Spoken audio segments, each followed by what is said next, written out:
I didn't know for the long time that I was being abused. I didn't know what it was. I didn't know that that was the label, because in my naive brain was just thinking, oh, abuse is like rape. That was under one big umbrella. And so I was like, well, that's not this. And so I didn't know what was happening. My emotion through all of it was just confusion of, why is this happening? I don't know. What are you doing? What do I do about this? And also just the heartbreak of the mistrust.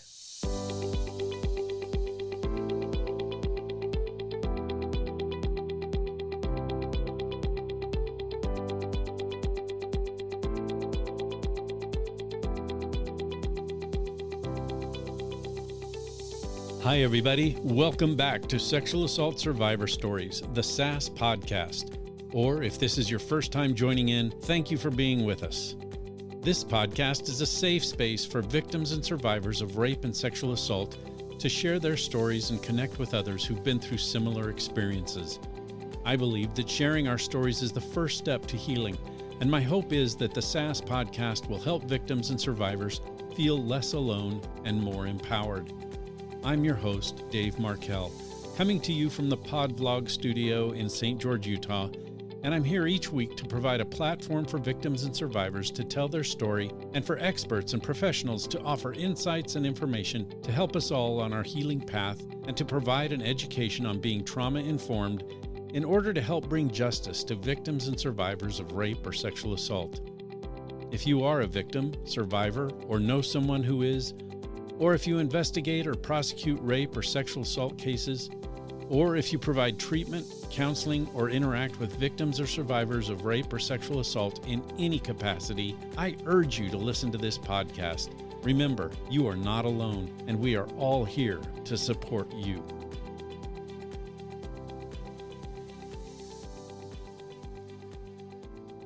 Hi, everyone. I'm glad you're here. Thank you for being a part of Sexual Assault Survivor Stories, the SAS podcast. Before we get to this week's guest, I just want to share some of my thoughts and observations with you about what's happening behind the scenes here at Sexual Assault Survivor Stories, the SAS podcast. This show is growing, and it's because of the amazing guests that are strong and brave enough to share their rape or sexual assault stories so that others can benefit from knowing that they are not alone in their experience and that there is a commonality in the healing process. But it's also because of some of the amazing experts and special guests that have been on the show to share their expertise in areas like being trauma-informed and the intricacies of investigating and prosecuting rape and sexual assault cases, or even an expert on how to defend yourself against personal violence. I'm hearing from guests and listeners alike how this show has impacted their lives in cathartic and liberating ways. I mention all of this just to put an emphasis on how important this podcast is and how you can help it keep growing and impacting victims and survivors of rape and sexual assault in healing ways. I am thrilled that you are part of this show and that you're benefiting from what I'm offering.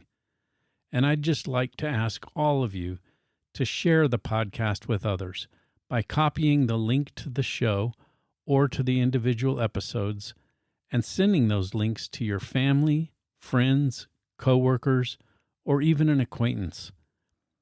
This podcast is for everyone. I can't emphasize that enough. Yes, victims and survivors are benefiting from this show, but so are police officers, detectives, prosecutors, clergy members, medical personnel, mental health providers, social services caseworkers, human resources administrators, educational leaders and instructors. Anyone you can think of can benefit from this show because we all know someone whose life has been impacted by rape or sexual assault. So please help keep the growth going. Share the podcast and episode links and tell everyone you know about the show. And please subscribe, rate, and comment on the show on any of the platforms where you get your podcasts. You have my sincere and heartfelt appreciation for doing this. Now, on to this week's show. This is episode 40, and I'm pleased to introduce to you this week's guest, Mallory Tingey. Mallory is a friend of a family member of mine, and she grew up with the horrific experience of enduring years of sexual assault from several of her siblings. But she has also been on her own healing journey for many years and is delighted to be on this show to share her experiences and healing story so that others might be able to benefit from hearing what she has to say. Her story is intriguing, so let's get to it, and I'll catch you on the other side. Here's Mallory. Mallory Tingey, thank you so much for being with us here on the Sexual Assault Survivor Stories podcast. It's an honor and privilege to have you with us. Thank you. For my audience, I'll just give you a little bit of background about why Mallory is here. She is a friend of a family member of mine, and I found out through that family member that Mallory had heard the podcast and might be interested in telling her story and offering what she's doing to heal and get down that survival path. Mallory, if you would, give us a little bit of information about yourself. Tell us about your background and what you do, and then we'll get into your story. I'm originally from Las Vegas, grew up there, but I've been in Utah since I graduated high school. I've been married for almost 14 years and I have 3 kids. I am a cosmetologist, and that's how I met Melissa, who set us up. We worked together, and I am now currently in school for interior design. That's kind of what my life is right now. Yeah. So, well, you're busy going to school, taking care of 3 little ones. How old are your kids? 12, 9, and 6. Wow. Yeah, so you do have your hands full. Yep. That's good. Good. Well, Mallory, it's awesome that you've agreed to come on to the show and talk to us about your experience. I'll just start off by asking, what are you able to tell us about your sexual assault experience? So my parents divorced when I was 10 or so, and my parents got remarried, and then each step-parent had, like, my stepdad had 6 kids and my stepmom had 3 kids. And after a year of them being married, I had a stepbrother from one side abuse me. And then he had left like a month later to go on an LDS mission. And then the day that he left, his younger brother started abusing me. And that went on for a little over a year. And in between that time, my stepmom's son then started to abuse me. Some point in time, I had abuse happening on both sides. And there was a point in the very beginning of the abuse. It's hard for me to I have to say names because there's not really a way for me to keep it anonymous. So Jason abused me the longest. And in the very beginning of when he was abusing me, there was a time that he had came in and took a look at me when I was in the shower. And obviously I saw his face and I already knew it was him because of things were already happening. And so I had told my mom. I wrote a post note because I was 12, 13. I think it was my 13th birthday. And I was so nervous. I don't know how to say those things. And so I just wrote in a post note of Jason looked at me in the shower, and just put it on our bathroom counter and walked away. And then, but we're getting ready to go to a birthday party. And afterwards, my mom and my stepdad were talking, and they're fighting about things. And then we were all brought into the room, and it was just an argument of he said, she said. And eventually my stepdad just said, well, why don't you guys pack your stuff and go?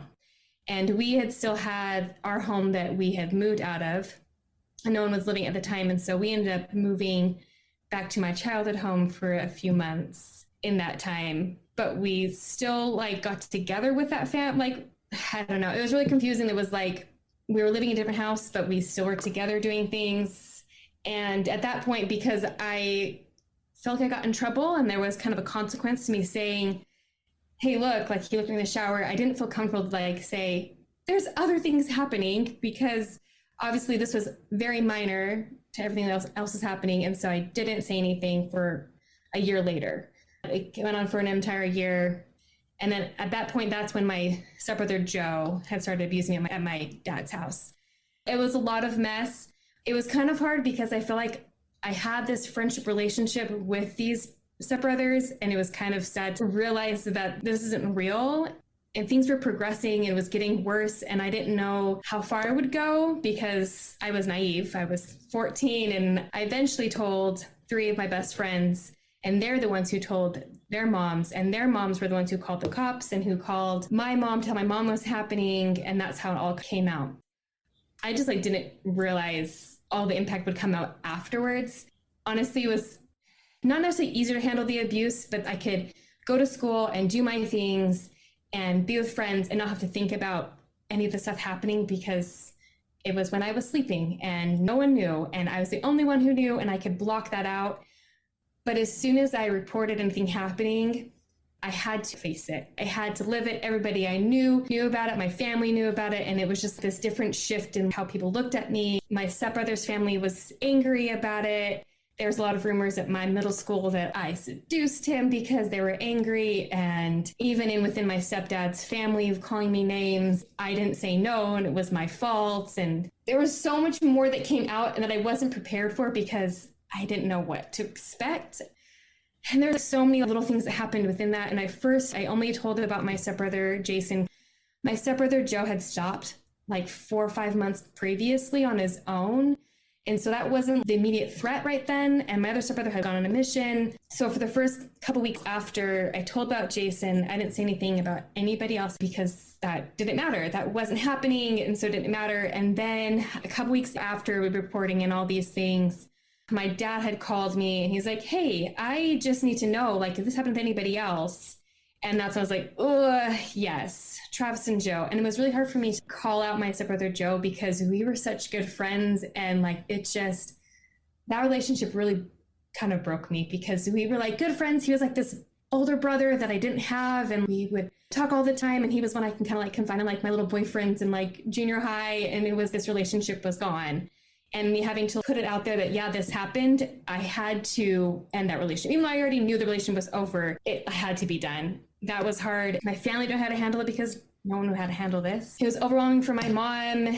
And I understand that my parents didn't know what to do, but because they didn't know what to do, I didn't feel like they supported me in the way I needed to be supported. But at the time, I also didn't know how I needed to be supported because I was 14. But I had no idea. And even after it came out, we still went on family vacations months later because we didn't have a restraining order yet. And then a year later, we all went on a cruise together, and the restraining orders, my stepdad had gone and signed a thing saying that, yeah, it's okay, we can go on the family vacation, I'll keep an eye. I don't remember any of the lingo. I just know I was told, hey, we're gonna go on this family vacation and the restraining order has been signed and this is fine for us to go together. And so then I spent a 5-hour plane ride next to Travis, and I spent a cruise with 2 of my abusers we're in swimsuits, and we sat in passenger vans together to go on excursions. And it was just a constant uncomfortable of, I don't know what to do. And no one else seems to know what to do. And so we're just going to act like nothing's happened, but we all know that's not, and it was so, I don't know, there was a lot of conflict. And we went camping with my stepbrother Joe. And again, no one said, hey, I don't know, maybe we shouldn't have this family vacation. Maybe we need to do something different. Or maybe he just has to go with a friend. But everyone just wanted to be so normal. Everyone wanted to continue on. And of course, that's easiest. But that wasn't normal for me. And I was a people pleaser that I was, yeah, that's fine. Like, we can have birthday parties at the house and I will come in attendance. But I didn't want to be there. And I felt uncomfortable. There was like times where I would first see my abusers after it all came out. They knew I knew because while they were abusing me, I was always asleep. I always thought I was asleep. Obviously, I was clearly awake. I just frozen in time and I couldn't move. But now seeing them, they knew I knew. You know what I mean? I was having to face it. And so seeing them afterwards was so uncomfortable. It was very shaky. I could feel my chest just hurting, kind of like a panic attack a little bit, but I didn't understand at that. I just thought, oh, I'm just nervous or this is uncomfortable, but I didn't know how to label any of the things I felt. And I also didn't feel like anybody really took care of me, which was a separate little trauma on its own. Yeah. My mom took me to a therapist, but that was only for the time that the state allowed, or what was given or whatever. And that was okay, cool. And no one else really talked to me about it. And it was just, I don't know. And everyone there was awful things said, even my dad had said well, he was really angry when he found out about my stepdad's kid, abused me. But as soon as he found out about the kid that lived in his house abused me, he was well, boys will be boys. And I was like, oh, okay, that's comforting. My dad feels like this isn't a big deal. Maybe I'm being crazy. Maybe this isn't that big of a deal. This just happens and it's fine. Not ideal, and it was really hard for me to grasp how I felt about everything because I didn't know. Yeah. I don't know. I feel like a lot of my trauma now is just trying to figure out what my triggers are and why they are because of how it was handled. I don't know. The abuse is hard in its own thing, but that was a separate thing than how it was handled and how I felt afterwards was its own separate thing. Yeah. I don't know. I mean, there's lots more details into that of all that happened, but you've just unpacked a whole lot of stuff. Yeah, it's a little bit. First of all, just let me say that I am really sorry for the experience that you had that even brought you to the point of being on the show and for all of the harm and trauma that you've been through. I'm really sorry that that happened to you. Thanks. Let's go back, if we could, to where you first started. You said that the first abuse came from an older stepbrother. Yeah, he was 19. I don't remember his exact age, but he was older than 18, obviously. He was maybe almost 19, but he had his mission. And that was a one-time thing, and it was like a few weeks before he left on his mission. Which you at how old? I was a few months shy of being 13. Are you able to talk to us a little bit about how that initiated? Yeah, I think there's like some like red flags of maybe that were missed. Me and my older sister and him were hanging out in our room, and we had fallen asleep. Which my mom, like we've had to have conversations with my mom plenty of times since then. And she's like, I just thought you guys were getting along. I didn't know, maybe that was inappropriate behavior, but there was hopes of like trying to blend these families and it looked like we were getting along. And so that wasn't a cause of concern. And so we had fallen asleep and I woke up with his hand up my shirt. My sister was on the other side of him. And I just remember thinking, Britt, wake up, please wake up, because I didn't know what to do, but I couldn't move my body. I couldn't do anything. And I was like, hey, roll over, block. And I couldn't. So then he just explored my body with his hands. That was it. And then I remember he got up and left. And I said nothing because I didn't know what to do. So I did nothing. And I thought, okay, cool. He left. We're good. Totally fine. But then the morning he left is when my other stepbrother had abused me. So, and they all had the same MO. I was sleeping. And so going to sleep was anxious for me because it was, well, either tonight, I don't know, maybe not. So that trauma response that you had to him touching you and freezing, I don't know how much you know about the psychophysiological effects of trauma, but it's referred to as tonic immobility, where you say you froze. It goes beyond the freeze, fight, or flight syndrome that you hear a lot about. This freezing is a freezing that lasts much longer than that initial freeze that your brain goes through to determine what you need to do next to survive. Also, I'm wondering if you can describe for our audience who have also, many of the listeners have been through something similar to that. What was your feeling about that psychologically? What did you feel like emotionally after that happened? I remember being very confused. I remember thinking, what are you doing? You're my stepbrother. You're going on a mission. What is happening? I just remember thinking, I was so confused. I didn't know for the long time that I was being abused. I didn't know what it was. I didn't know that was the label because in my naive brain was just thinking, oh, abuse is like rape. That was under one big umbrella. And so I was like, well, that's not this. And so I didn't know what was happening. My emotion through all of it was just confusion of why is this happening? I don't know. What are you doing? What do I do about this? And also just the heartbreak of the mistrust. How did you respond over the next days, weeks, months? I definitely acted like nothing had happened. My MO through that whole time was to act like nothing happened. And that's why it was a lot of kind of a shock. I didn't retrieve from like my relationships with my stepbrothers. I didn't no longer want to hang out. I was just the same. Yeah, let's play games. Yeah, let's go hang out. Because I just desperately wanted to look how good a relationship we have. I don't know exactly my thoughts of my 12-year-old self, but I just act like everything was fine. Yeah. That nothing happened. And if I didn't acknowledge it then it was fine. Yeah. And I could manage that. And that's not uncommon either for victims, especially young victims, to want to normalize the situation.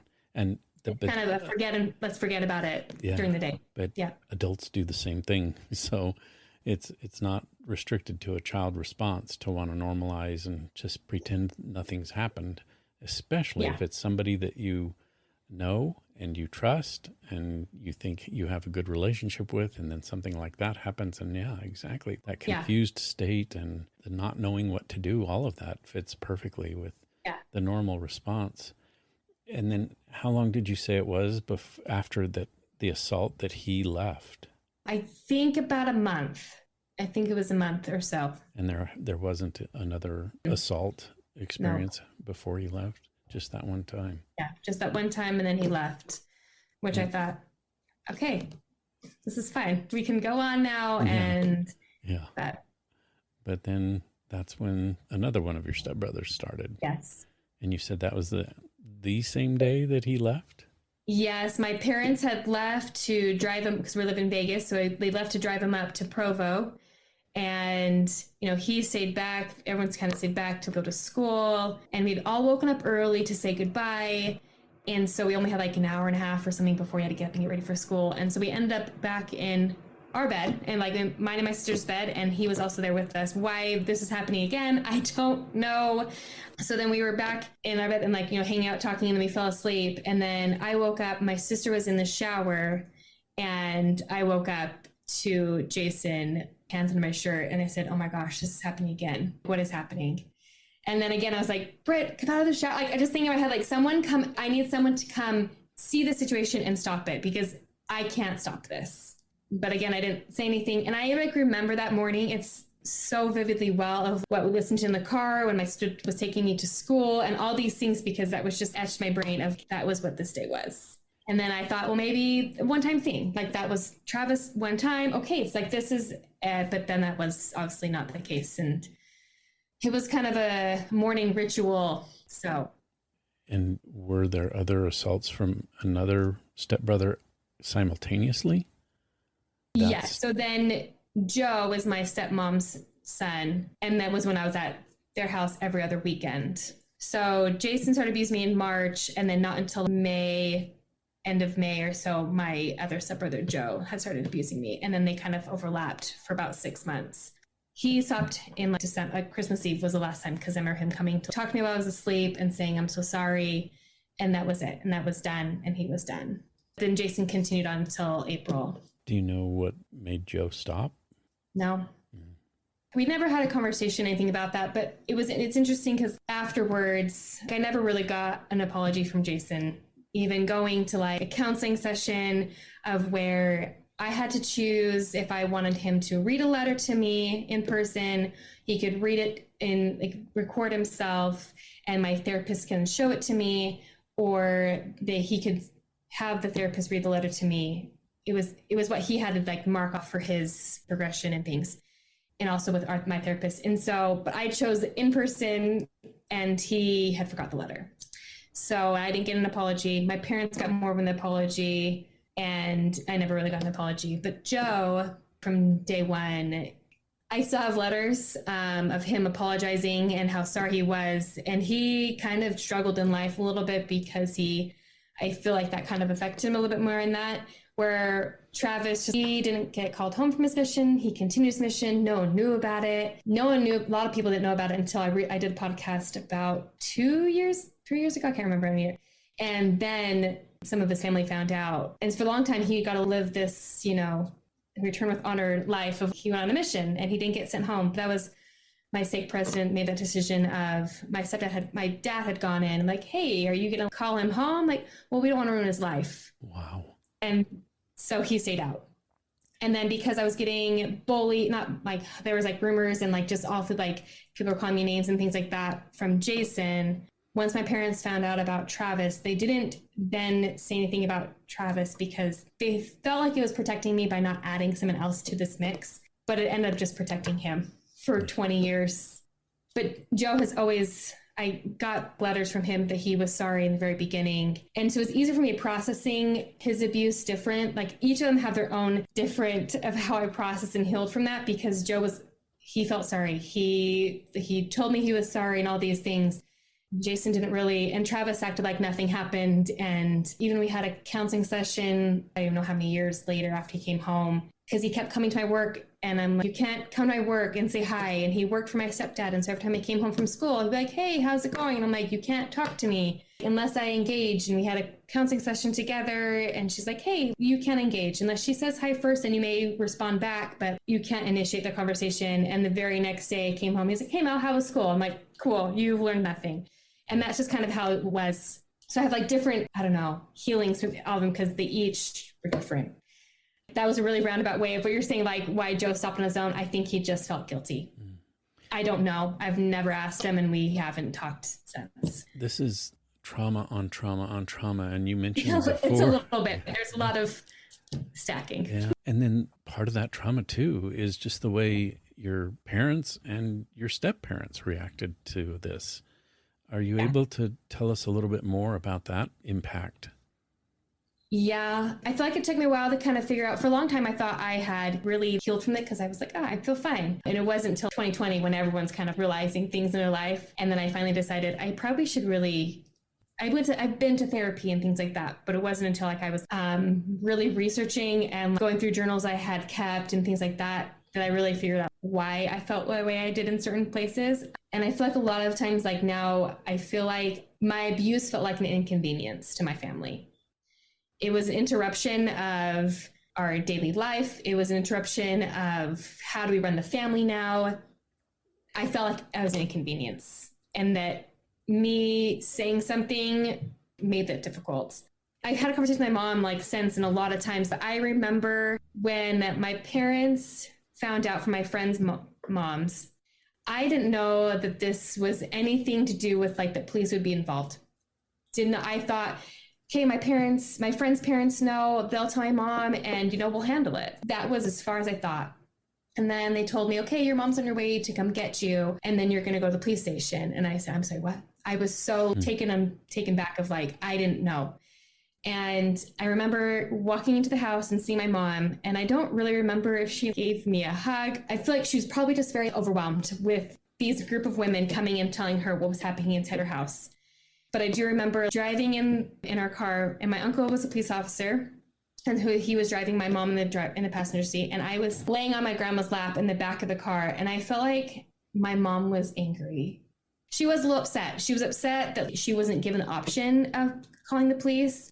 But now looking back, we know that was obviously the best way, because they knew no one was going to call, and she wasn't going to call police on her step kid. So it was handled well. Obviously, it just wasn't the way anybody was really expecting. But I remember thinking, oh my gosh, what did I do? I have really, really messed this up. I should have just told my mom. I should have told people. I felt like my mom was just so angry. And so I feel like I never really talked about how I felt at that time for the years I lived at home, because it just felt like if I talked about, I'm a little uncomfortable going on a family cruise, it would cause problems in the family. It would cause, well, then we couldn't do this cruise, or like, then only half the family can go, and like, what side's going to go? And so I just felt like it was easier for me to act like it was fine, and I was fine with everything. And if I feel like I'm inconveniencing somebody, it is a trigger for me, because that is how I felt like I was to my parents, and just the mess that it caused. Even though I know it wasn't my fault, but at that time I was like, well, I said something. I told people outside of our family. And so I could have handled this differently if I would have just told my mom. So that's... Yeah, those situations are so hard to deal with, because you don't know, looking back, even with 2020 hindsight, well, what would have happened if I had just told my mom? It may have not been any better. It may have been just as bad or worse. Those responses, though, have long-term impacts and traumas, and I'm sure you're still dealing with some of that. It sounds like you've been through therapy. Are you able to talk a little bit about how that impacts you now? Because it does. It impacts relationships with adults. It impacts relationships with, I'm sure, your husband and other people too. And sometimes those are hard to talk about. I don't know. There's been times where I feel like if there is really, like that's a general statement of like, if I feel like I'm inconveniencing somebody, or if they're not willing to be there for me, then I am placing them in a space where they have to take care of me. I don't love that. And I feel like I need to take care of myself, but I also want to be taken care of. And so I don't really know how to like really answer that question, because there is a lot of things within my family and within my in-laws of those feelings. And so that's really complicated of answering they definitely have impacts. This is why I feel uncomfortable, is because I feel like I'm abandoning how I feel to make everybody else comfortable, because I did that for so long. And so those are things I'm realizing now that I've been doing for a long time. But I feel like a lot of people have those sense of being people pleasers, and it sucks up a lot of energy when I do things like that. And I feel like recently I've kind of come to the realization of why. And I'm not sure if that was answering your question. It answers the question in a way that exemplifies how complicated all of this is. And especially when you're talking about intra-familial sexual abuse and all the other people that are involved. It's not just you and the abuser. It's the rest of the family and how it impacts them when they find out. And the fact that you are then looked at and feel, even today, like I inconvenienced everyone. You were the victim. And the only people that should be inconvenienced are the people who assaulted you. But that's not the way it turned out. And that's not uncommon. It's kind of a cultural thing that the victim ends up being looked at as the troublemaker. Yes. Yeah. I feel like I was part of that because I didn't stop it. Because I allowed it to happen for so long and I didn't stop it with one. That's how I feel like that's kind of why I took on a lot of responsibility of, well, yeah, I did make this mess. I didn't cause the abuse, but I didn't stop it. So then I feel like I took on that a little bit of the responsibility when I was younger. Because I'm like, well, I could have stopped this. Probably not. Yeah, maybe not. And age has a lot to do with the sophistication level and knowledge level and knowing what to do in a given situation. I really feel for you that you had to grow up with that and still even feel that now within the family dynamics, that you're somehow responsible for that, because you're not. I don't necessarily feel responsible now anymore for the mess that it caused. I feel like I've healed from that. This wasn't the consequence of my actions, but that took some time. That took a long time. I definitely took on responsibility where I felt like, well, this happened with 3 stepbrothers. So obviously I did something, because in my brain, I was like, well, I did something, because why would it happen with so many? And I feel like I was just constantly getting in trouble for my shirts being too tight and all these things. I was like, well, that makes sense. I definitely caused this. I know now, being older, that it didn't matter anything, but I definitely felt that when I was younger. Yeah, for sure. And I want to take responsibility now. So I started an Instagram in 2020 and I just let it all be out there, because I was done holding all the secrets of my family and my stepbrothers. I didn't have to hold that anymore. That wasn't mine to carry. That wasn't my shame. And I was done just holding it. So I did an Instagram and I put the details out there, and I did a podcast, and that kind of ruffled a lot of feathers within my step family that I did that. It wasn't mine. Like, I didn't create the story because I didn't have choices in this of having the story. But so even from that, I was like trying to tell myself, I'm not responsible for the fallout of anything, because I may have chosen to tell my story and to do that, but I didn't choose the abuse itself and how it was handled. I didn't do that. It sounds to me, though, as you're describing this, Mallory, that the expectation was that you should remain silent, and that you made a choice not to. It would make it easier for them. But it wasn't easy for you to maintain that silence, or you wouldn't have done what you did. There was some resolve for you and purpose in getting it out there. Tell us about that. It was a little nerve-wracking putting that out there. Obviously, people I was friends with at that time knew what was happening. But it was nerve-wracking putting it out there for anybody to read. And I was worried of how it was going to affect my stepbrothers and their families. Because I'm like, well, I hope that they know that I would feel responsible for any of that fallout or any of that, the conflict and stuff. But I just had to do it. Because I did that, I have felt better about letting it just be out and not me holding it. I've had conversations with so many people through my Instagram, people I knew and didn't know, of them having an abuse and just having this common ground with people, which is a horrible thing to have in common with people.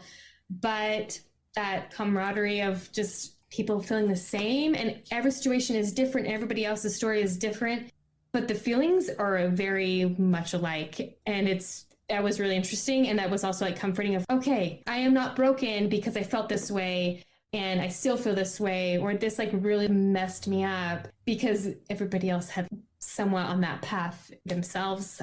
So I'm glad I did that, but also it was a little scary to put that out there, and I don't know, I'm not saying to suffer the consequences, take on the consequences of like upset family members.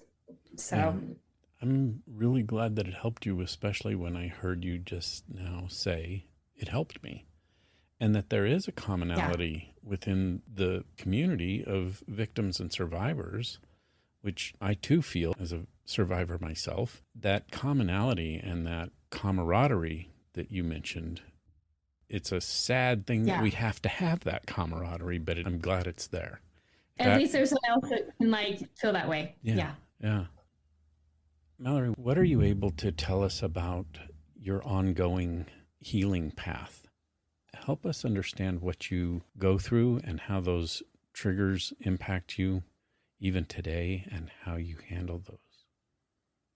I don't know. I don't really, I feel like I kind of go in waves in healing of like where I feel like, I'm not trying to explain this. I feel like I have a trigger and then I have to kind of like figure out and trace back and think why that's a trigger and where that is coming from.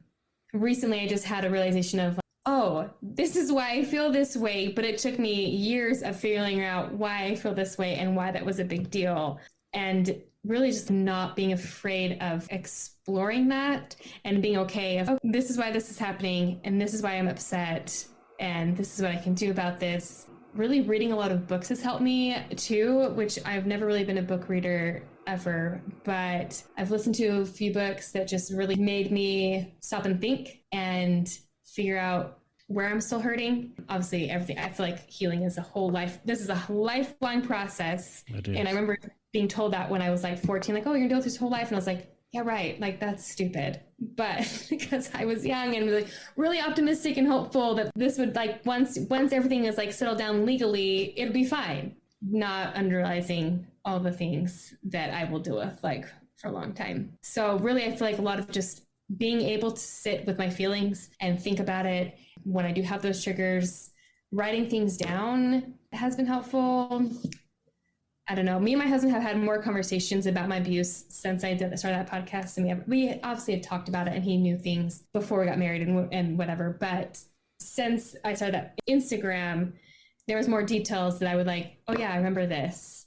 Having to like actually remember certain things and like, yep, that happened. And even like I have a little sister and little brother who they didn't really know much about anything when it happened because they were 8 and 5. I'm trying to remember their age. They were young. They were really young when this all happened. So they knew a little bit, things happened, very basic, but nothing. And so even when I started my Instagram and like talking to my little sister, she not realizing all these things happened was interesting of like, oh, maybe this is hard for other people to hear. I'm so used to it because this is my story, but I'm like, oh, this is, I need to like pause. But even like just talking about it and talking to other people, doing Instagram and being able to like, this is how I feel about this. And having to like put words to how I feel has helped me heal. I don't really post on my Instagram as much anymore, just randomly if there's like something that happens that I think a trigger and I will put it out there. And I think my healing is just a wave of when triggers happen, when they don't. Yeah. What is your support system like? I know it sounds like your husband is very supportive and helpful. Yes. Yep. And really my older sisters, when all this happened, were my support system. My oldest sister was living in Provo at the time. She wasn't going to come on the cruise that we went to on that family because she's like, I'm not going with them. But then she realized, oh, I need to be there to make sure. She was like my protector of, no, we're not going to go on that family dinner, because I was too scared to say anything against my mom. My mom just wanted to like try to like blend it together. And so my oldest sister was kind of the one to kind of put stops to things of like, oh, they're going to be there for Christmas Eve. Well, never mind. Well, I'm going to take them to the movies. And so she was kind of my protector in the living in a different state of what she could. And my older sister, who was just 3 years older than me, she was also a victim of my stepbrother, Travis. And Jason had also abused her once as well. And when I told her about Jason, she just instantly felt so bad that she did not say anything. And then she took on that guilt of like, why didn't I protect my sister if I would have said something? My siblings are my support group very much of just, they're really awesome. And my oldest sister was the one I was like talking about this Instagram, and she was like, do it. I was like, what about this? She's like, oh, well. it's okay. And so really my sisters and my husband are the ones who are my like support group of we got you, which is really great. I'm very lucky in that. I hope that the audience that's hearing this also rallies around you. I'd love to get some feedback from them. This is, I think, one of the best avenues for healing is realizing that you are part of a community of people who not only have shared experience, but also have shared healing experiences and support for each other. And I think it's so important that there are victims and survivors like yourself who are willing to come on this podcast and tell their story, because that talking about it is exactly what helps others move forward in their own healing. I get that over and over from my guests that are on the show who have been through sexual assault and rape experiences. I can't thank you enough for your willingness to do this. What is your advice, if I might ask, Mallory, for others who may be listening to this that haven't talked about it yet and maybe considering whether or not they should? Everyone has a different view on what their healing is and what that end goal is. And some people don't ever want people to know, and that is fine with them. But I've had people message me on Instagram and things of like, oh, I've never told anybody this, and I'm this years old. But if it's still like affecting you, you just have to. And like, you don't have to be public about it. Obviously, my Instagram was more public than like people would want to do, but you also can tell people, and it's not your shame. You don't have to hold that. But I don't feel like sometimes you realize how much you're holding in when you don't say, and like you don't tell anybody, and you don't talk to a therapist, you don't talk to anybody about it, and nobody knows. You're holding all the shame in, and I feel like you don't realize how much pain that is until you can let it go. And I feel like for me, that was letting it be out there and not holding it was something really big for me. And I didn't realize the impact that would have on me when I started it. I just thought, oh, maybe this will do something, because I didn't know. I was just looking for anything that would fill that need of healing, because I don't know what my end goal is either. You know, I don't feel like anybody can, I don't know, maybe people can be really fully healed from things like this. I personally don't feel like that is for me. Not pessimistically, but like just saying I'm always gonna have triggers. I don't feel like there's things that like I can completely always 100% heal from every moment. Yeah. But I feel like talking about it with somebody, either someone you know or a therapist or somebody, and letting it not be just your secret to hold is way more valuable than I realized.